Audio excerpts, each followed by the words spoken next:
আজকে আমি আমের বড়া করব। তার জন্য দুটো আম নিয়েছি, আমগুলো আমি খোসা ছাড়িয়ে নেব।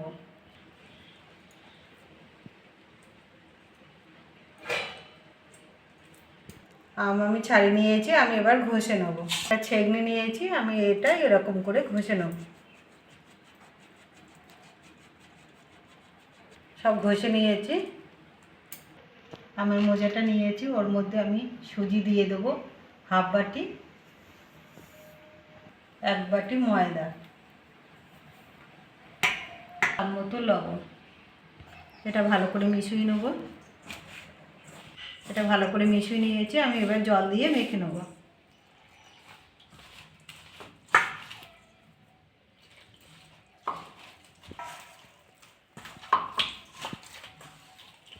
এটা ভালো করে মেখে নিয়েছি, আমি 10 মিনিট রেস্টে রেখে দেবো। ভুলে গেছি বলে চিনিটা দেওয়া হয়নি, আমি এবার চিনিটা দিয়ে দেবো। মিষ্টি একটু বেকিং পাউডার দিয়ে দেবো। এটা ভালো করে মেখে নেব। এটা ভালো করে মেখে নিয়েছি, আমি এবার রেস্টে রেখে দেবো। হয়ে গেছে 10 মিনিট রেস্টে রেখে দিয়েছিলাম। আগে থেকে একটুখানি ফুলে গেছে সুজিটা। আমি এবার গ্যাসটা জেলে ভেজে নেব। গ্যাসটা জেলে একটা নন স্টিক প্যান বসিয়ে দিয়েছি, আর আমি সাদা তেল দিয়ে দেবো।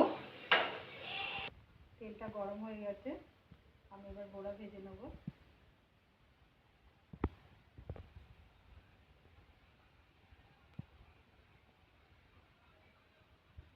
এক সাইড হয়ে গেছে, আমি এবার উল্টে পাল্টে ভালো করে ভেজে নেব।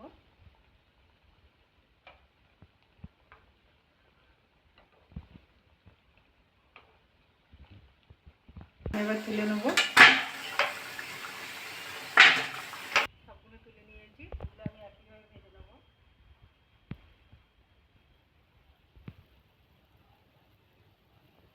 সবগুলো আমার হয়ে গেছে, আমি এবার তুলে নেব।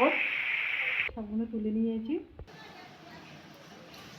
এরকম করে বাড়িতে রান্না করে খাবেন। খেয়ে ভালো লাগলে আমার চ্যানেলটাকে লাইক করবেন, শেয়ার করবেন, কমেন্ট করবেন, সাবস্ক্রাইব করবেন। ধন্যবাদ।